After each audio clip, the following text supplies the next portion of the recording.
There are houses where the walls remember, where the floorboards hold secrets that were never meant to leave. In the spring of 1963, a journalist named Margaret Holloway walked through the front door of the Mercer House in Savannah, Georgia. She carried a leather notebook, a camera, and a theory about what had really happened there 20 years earlier. The neighbors watched her go inside at 3:47 in the afternoon. They watched the sun set. They watched the lights go out, but they never saw Margaret Holloway leave. Her car remained parked on the street for 6 days before police finally entered. What they found inside changed nothing in the official record, but it changed everything for those who knew where to look. This is not a ghost story. This is something far more disturbing. Hello everyone. Before we start, make sure to like and subscribe to the channel and leave a comment with where you're from and what time you're watching. That way, YouTube will keep showing you stories just like this one. The Mercer House stood at the corner of Bull Street and Gordon, built in 1860 by a man who understood that architecture could be a kind of armor. Hugh Mercer designed every room with intention. The windows faced specific directions. The doors locked from the inside in ways that made no sense unless you understood what he was trying to keep out, or keep in. For 80 years, the house changed hands through inheritance, never sale. The Mercer family passed it down like a curse they couldn't refuse. Each generation lived there. Each generation left quietly. No one spoke about why. Then came 1943. The war was pulling men away from Savannah, and the house stood empty for the first time in its history. Thomas Mercer, the last direct descendant, had died the previous winter. His will was specific. The house could not be sold. It could not be demolished. It had to remain exactly as it was, maintained by a trust fund he'd established, until certain conditions were met. The will never specified what those conditions were. The lawyer who drafted it died 2 weeks after Thomas. A heart attack, they said. He was 36 years old. The house sat empty for 3 years. Then, in the spring of 1946, a family named the Caldwells moved in. They weren't Mercers. They had no blood connection, but they'd won the house in a legal battle over the will's validity. The trust fought them. The Historical Society fought them. Even the neighbors, in their quiet southern way, made it clear the Caldwells weren't welcome. But Albert Caldwell was a stubborn man. He'd served in Europe. He'd seen real horror. He wasn't afraid of an old house with a complicated history. His wife, Dorothy, was less certain, but she followed her husband's lead. They moved in on April 14, 1946.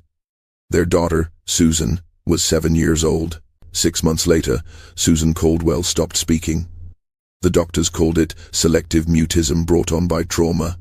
But Susan hadn't experienced any trauma they could identify. She simply stopped talking one morning at breakfast. Her parents found her sitting at the kitchen table, staring at the wall.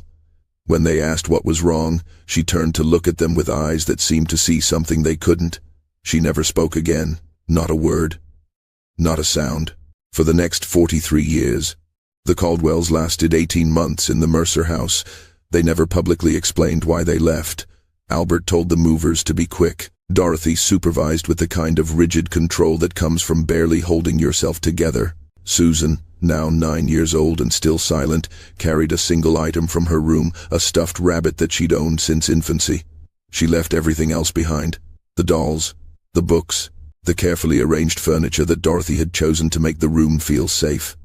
Years later, when a reporter asked Dorothy what happened in that house, she said only this: "My daughter knew something we didn't, and by the time we understood, it was already too late to protect her from it." The house sat empty again. 14 months this time. The trust resumed control, paying for maintenance, keeping the gardens trimmed, ensuring the structure remained sound. But no one stayed inside after dark. The groundskeeper, a man named Ernest Webb, would arrive at dawn and leave before 4 in the afternoon. He refused to work later. When his supervisor pressed him about it, Ernest said something strange. He said the house had a schedule, that certain things only happened after the sun went below the roofline. He wouldn't elaborate. 2 weeks after that conversation, Ernest stopped showing up for work entirely. His wife said he'd taken a job in Atlanta, but Ernest Webb never worked in Atlanta. City records show no employment, no address, no trace of him after he left Savannah. He simply disappeared into whatever life people build when they're running from something they can't explain. In 1961, the Historical Preservation Society of Georgia contacted a young journalist named Margaret Holloway. Margaret had made a name for herself, writing about Southern Gothic architecture and the families who inhabited these old homes. She approached history like archaeology, carefully excavating layers of story until she found the truth underneath. The society wanted her to write a feature about the Mercer House.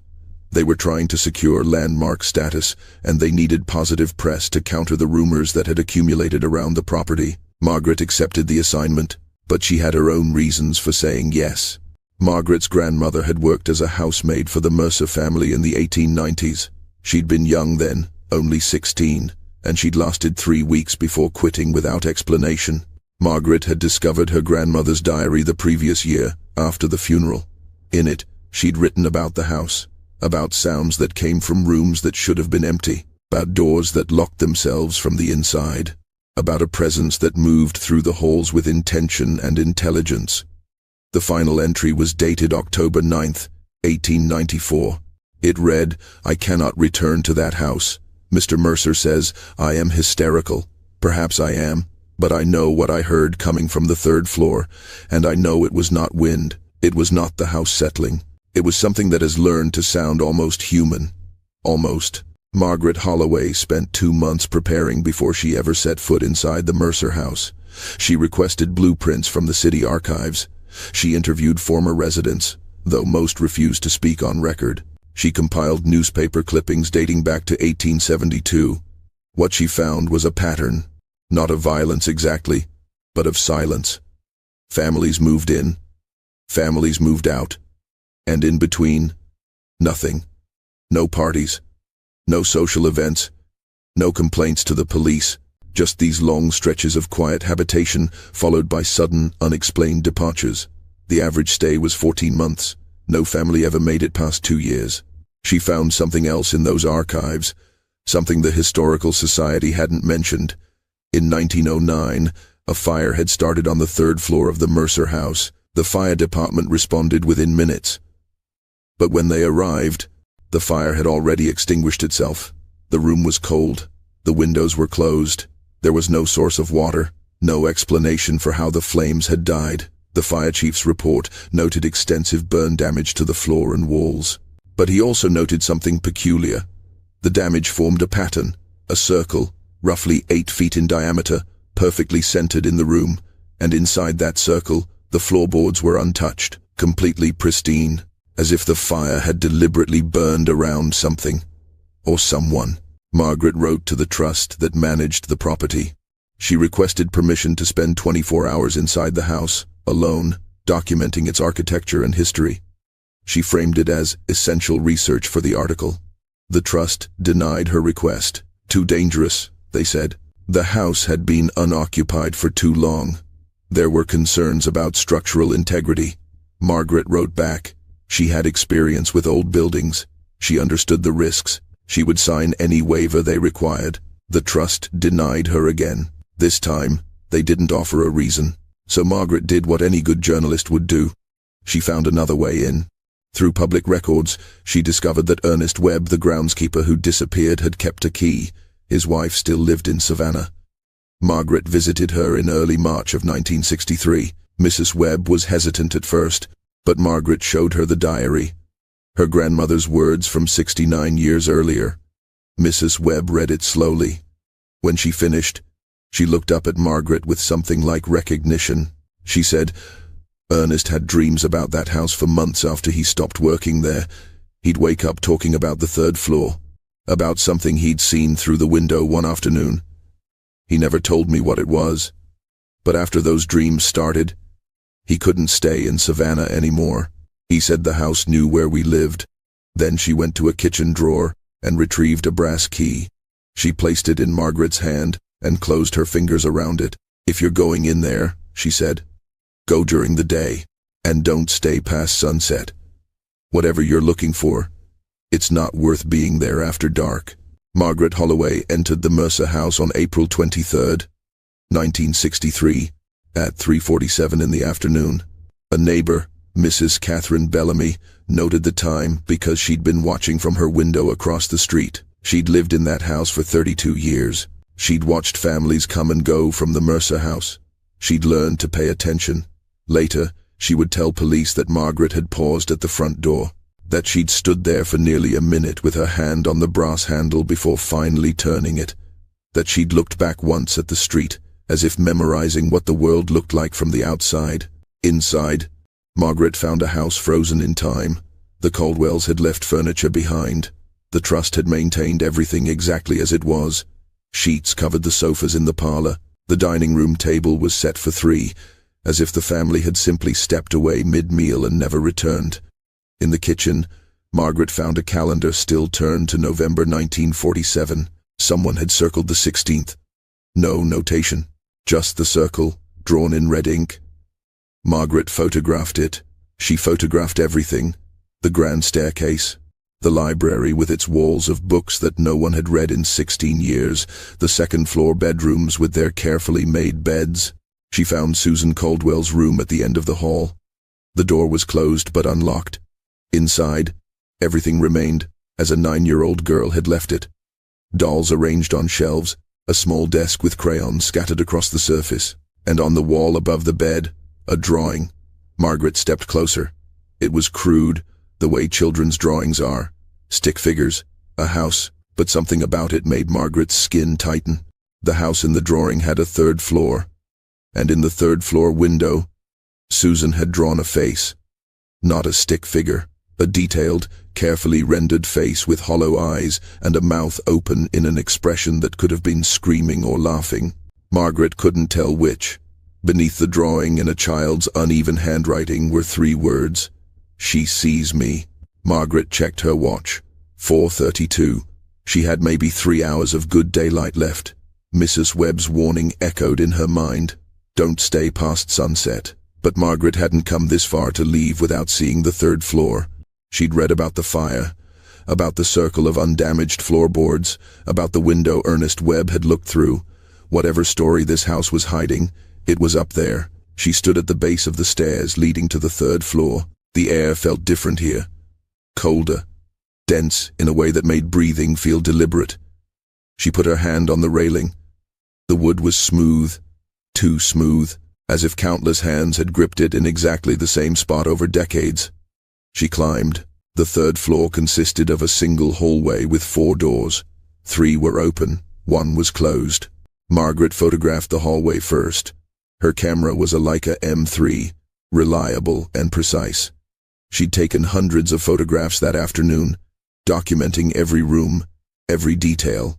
But when she developed the film weeks later, when police finally released her effects to her sister, the photographs from the 3rd floor would show something impossible. In every frame, there was a shadow, not cast by anything visible, not following the laws of light and angle. Just a dark shape that appeared in the corner of each image, always in the same position relative to the camera, always watching. Margaret entered the first open room. It was empty except for a rocking chair facing the window. The chair was positioned precisely in the center of the room, and beneath it, she could see the marks on the floor. The wood was worn in 2 curved lines where the rockers had moved back and forth, over and over, for what must have been years. But the chair wasn't moving now. It sat perfectly still. Margaret approached the window and looked out. From here, she could see Mrs. Bellamy's house across the street.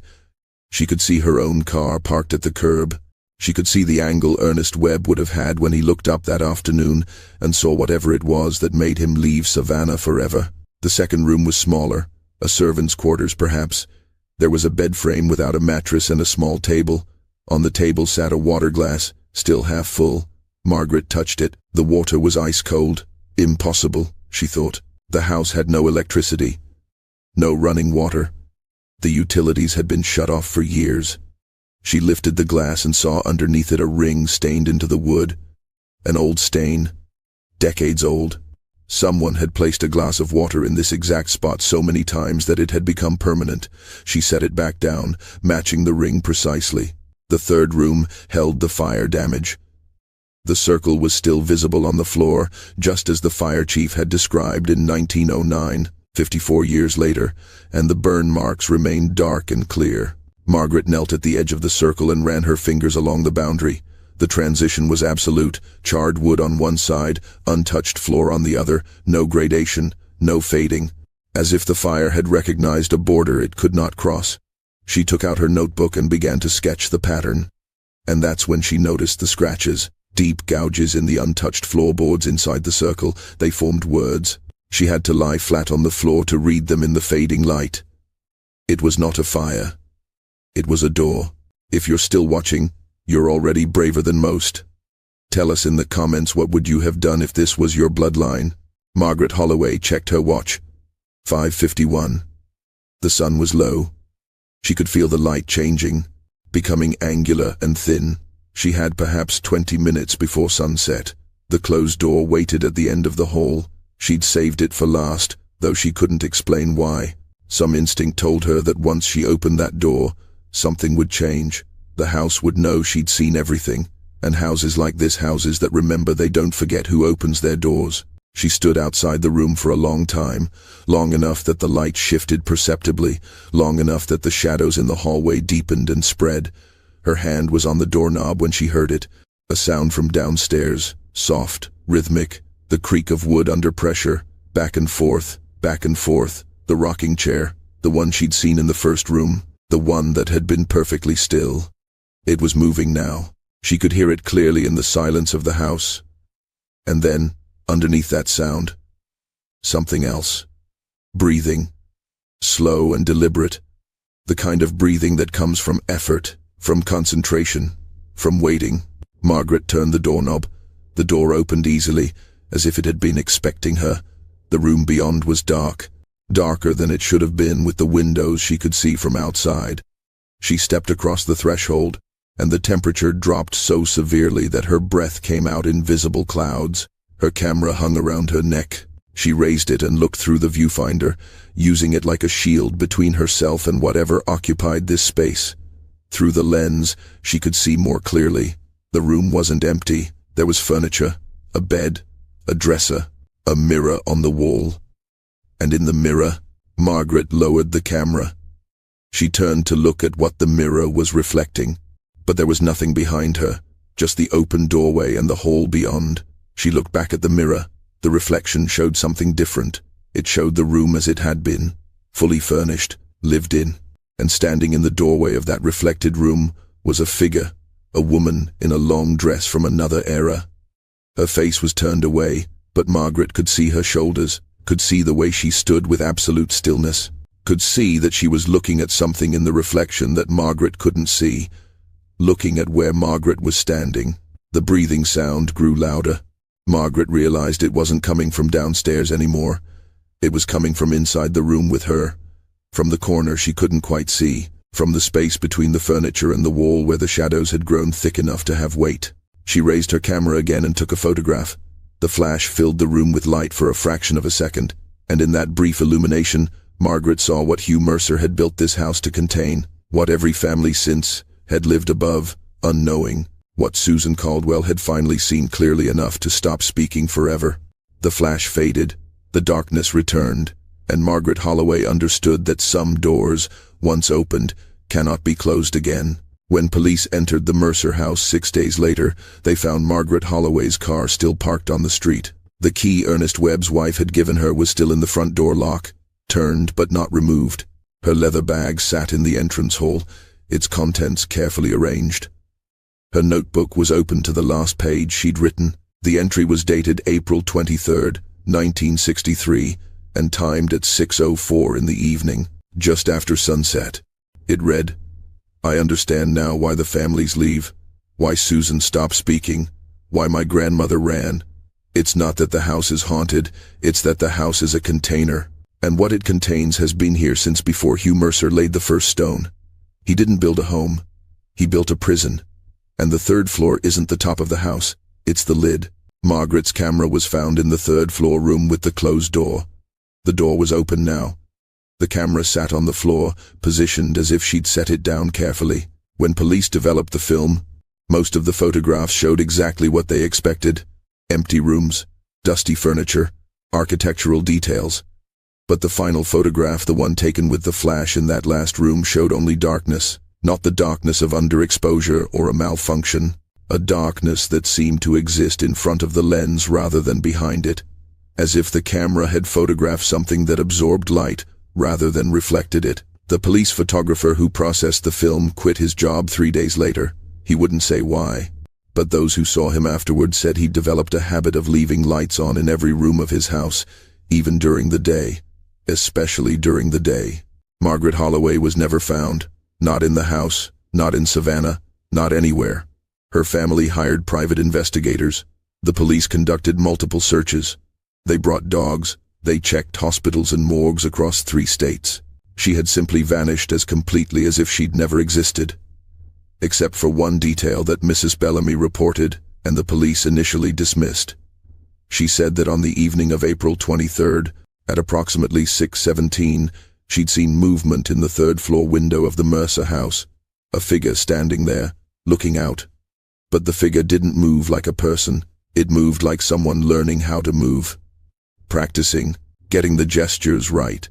And even from across the street, Mrs. Bellamy could tell something was wrong with its proportions. The arms were too long, the head tilted at an angle that shouldn't have been possible. She watched it for perhaps 30 seconds before it stepped back from the window and disappeared into the darkness of the room. The Mercer House was finally demolished in 1971. The Historical Society fought it. The trust that managed the property fought it. But the city council voted unanimously. Too many disappearances, they said. Too many stories. Too much history that no one wanted to preserve. The demolition crew worked only during daylight hours. They refused to leave equipment on the property overnight. The foreman later reported that on the final day, when they brought down the 3rd floor, the air smelled wrong. Not like dust and old wood. Like something that had been sealed away for a very long time and had finally found an opening. The crew finished the job in record time. They piled the rubble and burned it. All of it.